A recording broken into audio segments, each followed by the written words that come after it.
అనంతపురం జిల్లా హిందూపురం స్వతంత్రం వచ్చిన తొలినాళ్లలో కాంగ్రెస్ కు పట్టున్న నియోజకవర్గం.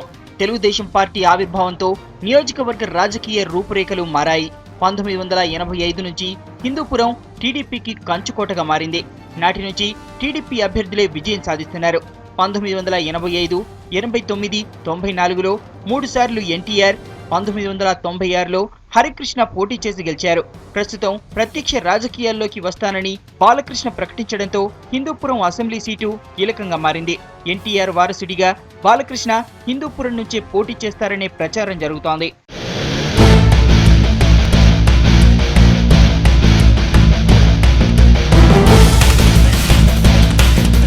బాలకృష్ణ హిందూపురం నియోజకవర్గానికి ప్రిఫరెన్స్ ఇస్తారనేందుకు చాలా కారణాలున్నాయి. ఎన్టీఆర్ తొలిసారిగా 1985లో జరిగిన శాసనసభ మధ్యంతర ఎన్నికల్లో హిందూపురం, గుడివాడ, నల్గొండ నుంచి పోటీ చేశారు. 3 నియోజకవర్గాల్లోనూ గెలిచారు.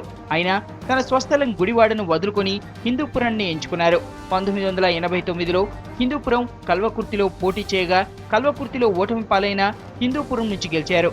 హిందూపురం నుంచి గెలిచిన కాలంలోనే సీఎంగా, ప్రతిపక్ష నేతగా ఓ వెలుగు వెలిగారు ఎన్టీఆర్. హిందూపురం నియోజకవర్గాన్ని స్వస్థలంగా భావించి అభివృద్ధి చేశారు.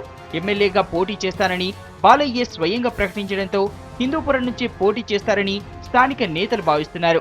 బాలకృష్ణ మదిలో హిందూపురం ఉన్నట్లు టీడీపీ క్యాడర్ చెబుతున్నా ఆ విషయాన్ని బయటికి చెప్పడం లేదు బాలకృష్ణ. చంద్రబాబుతో చర్చించి ఎక్కడి నుంచి పోటీ చేసే విషయం వెల్లడిస్తానంటున్నారు. చర్చించి బాబు గారితో, చంద్రబాబు నాయుడు గారితో తప్పకుండా ఎక్కడి నుంచి అన్నది తర్వాత నిర్ణయం ఎమ్మెల్యేగా ఉంటున్నారు బాలకృష్ణ గారు. వెళ్ళాక చర్చించాక నిర్ణయం తీసుకుంటాం. భవిష్యత్ కార్యాచరణ నుంచి అనేది నాన్నగారు మొట్టమొదటిసారిగా ఉన్నది స్వస్థల నుంచే, లేకపోతే మొదటిసారి పోటీ చేసి